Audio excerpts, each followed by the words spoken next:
marvelous creation.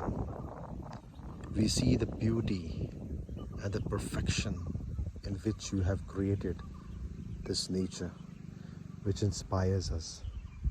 Lord Jesus, as we conclude this evening, we thank you, we praise you for having protected us and guided us this day.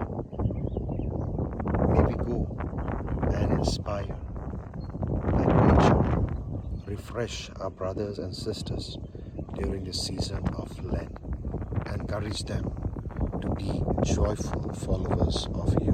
We make this prayer through Christ our Lord.